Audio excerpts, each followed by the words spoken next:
GuitarLessons.com, the #1 name in guitar lessons online.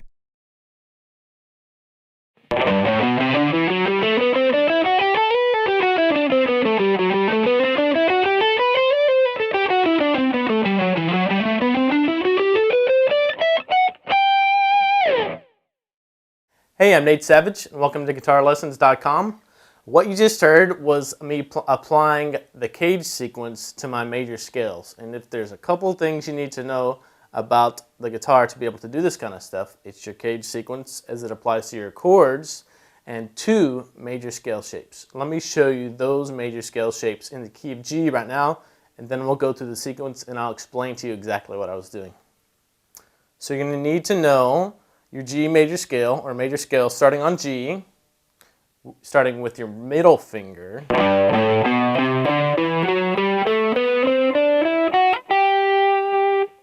That's the first one you need to know. The second one you need to know is the G major scale starting on your pinky. So let's go to our A string on the 10th fret and start there.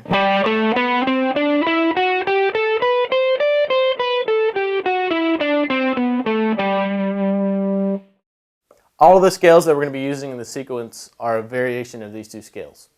So, just like we did with our pentatonic scales, we're going to learn to associate a specific shape starting on a specific string with a specific chord shape.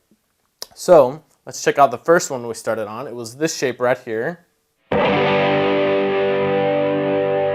It's a G chord using just our regular E bar chord shape. And the scale shape that you want to associate with that is the first one we played.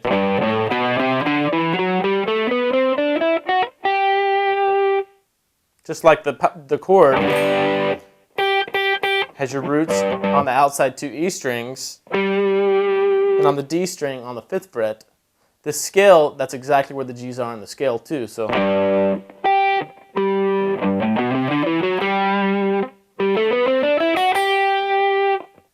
the next chord in the sequence is going to be C, A, G, E, D. So D is the next one up. Play that. That's a D shape, but it's a G chord. And the scale you want to associate with that one is the same shape. You're just going to start it up an octave higher on the 5th fret of your D string. Same shape though.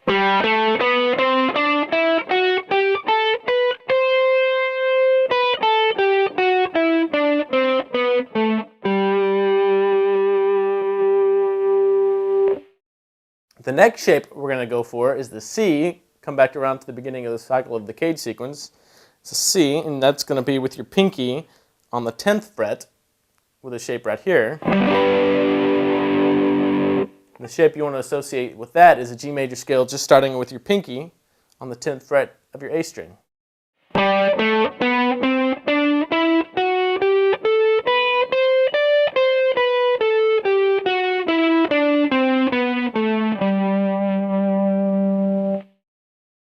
The next chord in the sequence is an A chord, and we're going to play our A shape on the 10th fret, bar the 10th fret, and put your A shape down. It's still a C major chord with the root note on the A string on the 10th fret. And the scale shape you want to associate with that is starting with the middle finger on that same root note right there on the 10th fret A string, and just playing that shape up, the same shape that we started earlier with our middle finger.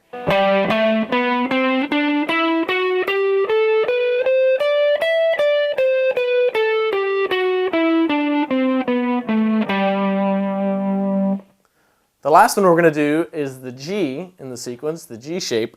You're going to come up and play like a regular open G, but it's going to be an octave higher, and we're going to have to bar the 12th fret, and that's the shape of a chord we're going to associate with this major scale shape. So start with your pinky on the 15th fret and play a major scale up from there.